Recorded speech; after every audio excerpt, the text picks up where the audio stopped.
Meu nome é Domenico Ur, sou professor de Psicologia da Universidade Federal de Goiás e participo da diretoria da Associação Ibero-Latino-Americana de Psicologia Política. Minha fala aqui agora será sobre a psicologia política do Covid-19, neoliberalismo, controle e militarismo, são os temas que eu pensei em desenvolver. Bom, sabe-se que a psicologia política é um campo bastante recente e com diversas definições e referenciais teóricos. Uma definição que eu gosto de utilizar é que a psicologia política tem como objetivo a análise da força em si mesma, ou seja, é o campo de análise das configurações de forças atualizadas nos processos cognitivos, afetivos, comportamentais e de subjetivação envolvidos no fenômeno investigado. E, obviamente, com um compromisso ético-político de redução das forças de bloqueio e opressão. Ou seja, a psicologia política ela não vai seduzir apenas a relação do indivíduo e dos coletivos com o poder, mas também vai pensar como essas configurações de forças se atualizam nas instituições, nas práticas governamentais e no Estado. Então, a ideia dessa minha fala é discutir, fazer uma psicologia política da governamentalidade atual do governo Bolsonaro em relação à pandemia do Covid, analisar suas práticas e os efeitos que isso gera. Né? E aí eu trabalho mais com referencial teórico da esquizoanálise, então obviamente virá alguns conceitos dessa teoria. Né? Bom, então analisando as reportagens, as entrevistas do Bolsonaro, a gente conseguiu pensar em 4 eixos de análise. O primeiro, a falta de planejamento do governo em lidar com isso. O segundo, a lógica neoliberal governamental. O terceiro, uma retórica militarista. E o quarto, os dispositivos de controle e rastreio. Bom, em relação à falta de planejamento do governo, analisando as reportagens publicadas na grande mídia, constata-se que o governo federal não adotou uma estratégia clara e concisa para lidar com a pandemia. Não há adoção de medidas epidemiológicas para tratar a saúde pública e defende-se o isolamento vertical sem estar amparado por estudos e pesquisas.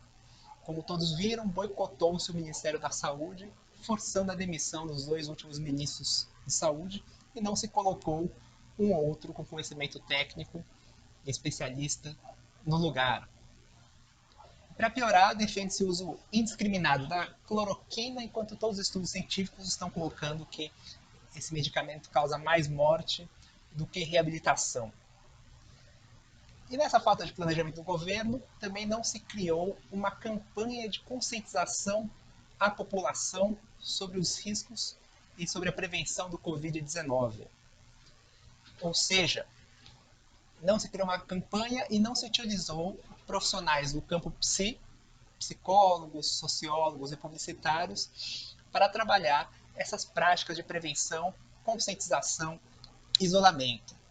Então, dessa omissão do governo, entre aspas, decorrem-se ao menos 3 efeitos. Primeiro, não se criou uma ancoragem de uma representação social coletiva para a população sobre o que é o coronavírus.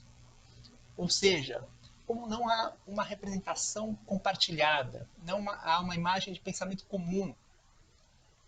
Isso resulta que parcelas da população não acreditam que o coronavírus é um grande perigo. Né? E uma parcela da população que geralmente não está relacionada ao discurso científico ou que não acredita nos políticos. Por outro lado, né, a classe média intelectualizada prontamente se isolou em suas casas. Mas o problema disso é que emerge uma grande disparidade entre as classes sociais, né?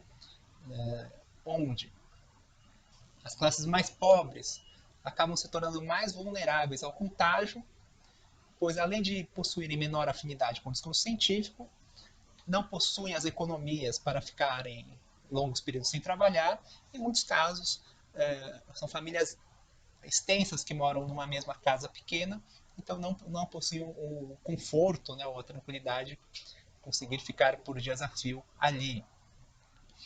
Outra questão de classe social é o caso de São Paulo, que os 20 distritos em que há mais mortes de coronavírus são os bairros da periferia, ou seja, os bairros mais pobres e com menor assistência do poder público.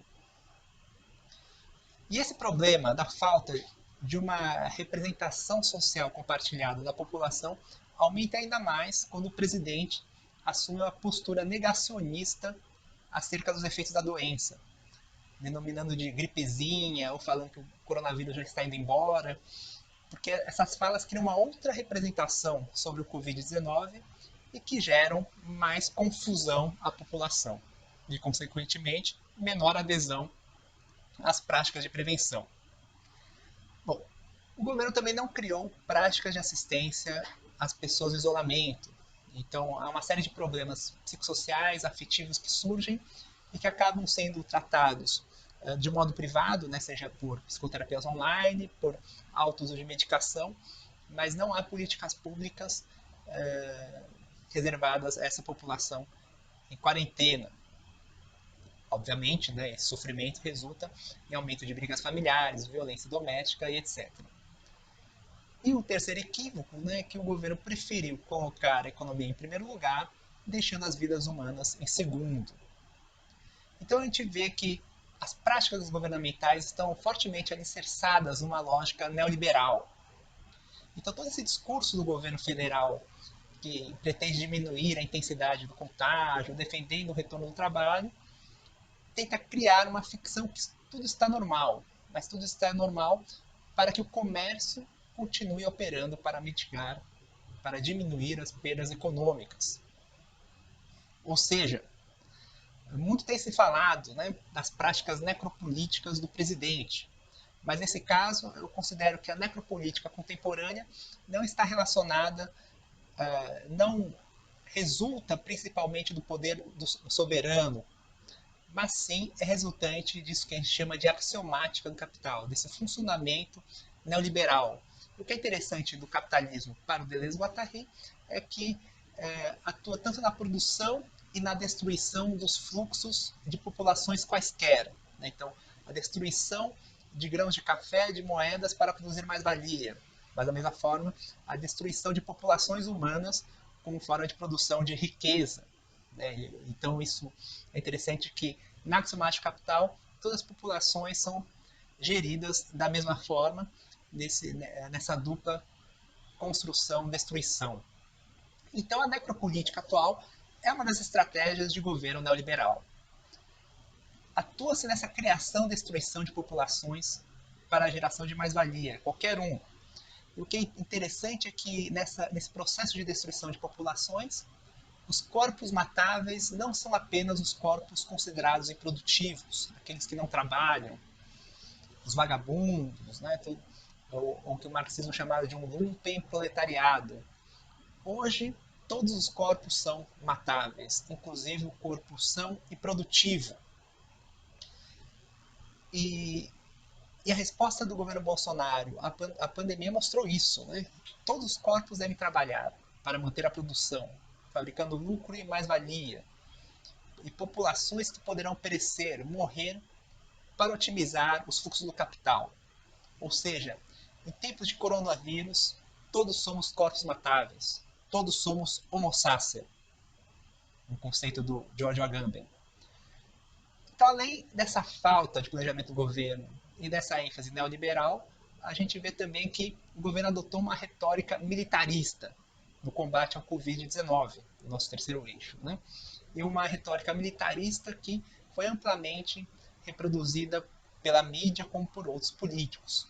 Orçamento de guerra, intervenção, inimigo são alguns dos termos utilizados. E também a gente pode adicionar o fato, né, que atualmente no Ministério da Saúde 21 militares foram colocados em cargos diretivos, muitos que não têm formação e experiência em saúde. Né? Então o problema da retórica militarista é que trata a realidade a partir da lógica da guerra. No âmbito cognitivo, opera de modo binário, havendo uma parte boa, que seríamos nós, e uma parte ruim, que são os inimigos. E no âmbito afetivo, tal retórica de enfrentamento propaga insegurança, medo, desamparo, afetos que remetem à necessidade de defesa e combate ao outro. Então, esse discurso, utilizado indiscriminadamente pelos políticos, fomenta um modo de cognição e afecção mais rudimentares, situando no polo paranoico da máquina psíquica. Ou seja, resulta-se um modo mais intolerante de conduta, a ver suas diferenças. O outro passa a ser visto como inimigo, em que há mais relações de decomposição do que composição, fraturando mais ainda o tecido social. Né? Bom, então o quarto eixo a pensar são os dispositivos de controle. Com a pandemia, de certa forma, se legitimou que o governo possa utilizar técnicas de rastreio via celular, smartphone, dos deslocamentos das pessoas. Não que isso não ocorresse antes. Isso já ocorre há muitos anos já, né? Por exemplo, vejam o documentário sobre Snowden, sobre como o FBI e a CIA rastreiam e investigam o que as pessoas fazem a todo momento.